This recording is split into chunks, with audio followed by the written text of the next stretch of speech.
Good afternoon, ladies and gentlemen. You've got a green screen this version of me today, purely because it's washing day. Stuff needed to be used for things.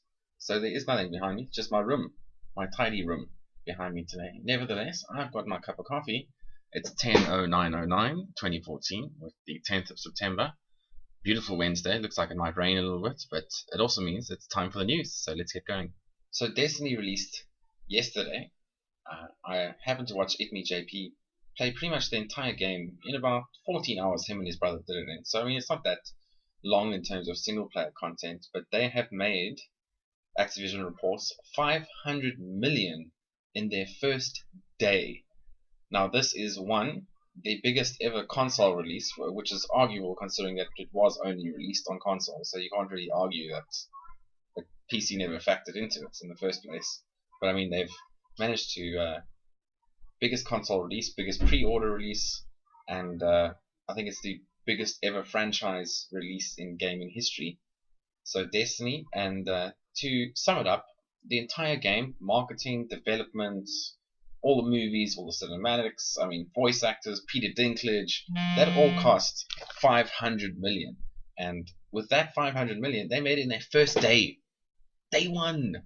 They won! Because you can't see that side. They won. They won. So Destiny is going to be huge, and of course there's still exclusive PS4 content, there's exclusive etc, etc, and all the rest of it coming. So I mean, day one, 500 million, not bad for Destiny. Sega has teased that it will be advertising a new Total War game sometime later this week. Now, considering that the last Total War game was Rome Total War 2, I'm personally hoping for Total War Shogun 3. I love the Japanese version of the game. Not for everyone, it's turn-based, it's extremely slow. Rome 2 didn't have the greatest release either, so I mean they're still a little bit on edge, but they've patched almost every Friday since release, and the game is in a really good state now compared to what it was when it launched. But personally, Total War Shogun 3, I would be amped, but we're going to have to wait until late in the week to find out. DICE has revealed the final Battlefield 4 DLC that's going to be available in the Season Pass, Battlefield 4 Final Stand, and it looks like it's going to be quite an interesting one. Let me just read what DICE had to say about it. With Final Stand, we knew from the start that we wanted to evolve the Battlefield experience and offer weapons and vehicles that behave differently than anything else on Battlefield. Taking place in the Arctic landscape of Russia, where the scientists of today are experimenting with technology that will define the battlefields of tomorrow, Final Stand will deliver 4 maps that are unique and distinct, with its military installations set against a wintry landscape. Expect intense infantry-focused combat. Now that's not really the part that interests me. The part that really interested me was the words hover tank were thrown around. You'll also be able to fly a high-powered drone and strafe around in battle. And one of the weapons also happens to be a new pickup railgun, whatever that means. But the little Quake enthusiast inside me sort of shivers with anticipation at the thought of a railgun in Battlefield. So Final Stand, going to be released sometime even towards the end of 2014. So expect that soon. And it's going to be the last one on the Season Pass. Apparently there is another DLC after that won't be on the Season Pass, but it's just a rumor for the moment. So for the moment, we know that Final Stand is going to be the last DLC for Battlefield 4 and will release sometime towards the end of 2014. Apple revealed its iPhone 6 yesterday. Yeah, it's bigger.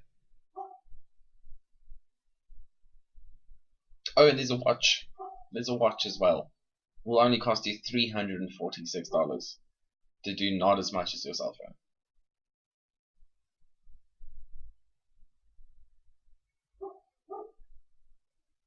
Yeah. Microsoft has acknowledged that there is a flaw in some of their Xbox One consoles that may result in the system making more noise than intended. They've followed up by stating that any Xbox One customer that is not happy with this will be able to replace their Xbox One free of charge. So you're just able to contact support at .xbox.com if you feel like you have a noisy Xbox One, and they will replace your console happily. This is a pretty good initiative from them. Even though they said there's nothing actually wrong with the console, they just want to make sure that their customers are happy. In an article in Kotaku, which I will link below, they have said, "We heard that a small number of Xbox One owners in some situations may hear a noise from the console that is too loud. While this does not affect the state or functionality of the system, we're asking customers who believe they are experiencing this issue to contact Xbox support. At the request of our customers, we are exchanging these consoles for new systems." So if your console is a little bit too noisy, especially when you get in South Africa when it launches in just under 2 weeks' time now, making a little bit of noise, they will replace it free of charge. Woo! Right, ladies and gentlemen, that has been the news for 10/09/2014, aka the 10th of September. Over the next coming weeks, I've actually just been given 2 games to review, Metro 2033 and Metro Last Light, the Redux versions.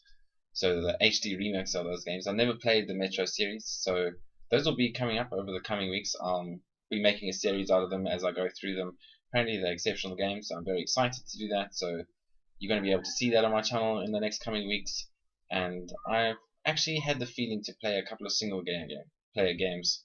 So there are, I think, quite a few that I'm going to start over the next coming weeks, just because I feel like doing it. And Dark Souls as well. I'm actually in the throes of Dark Souls 2. I just haven't gotten around to it for a while, and I feel that the time is nigh. So that will be coming up soon. I'm going to be checking out some new games, and until next time, keep on gaming.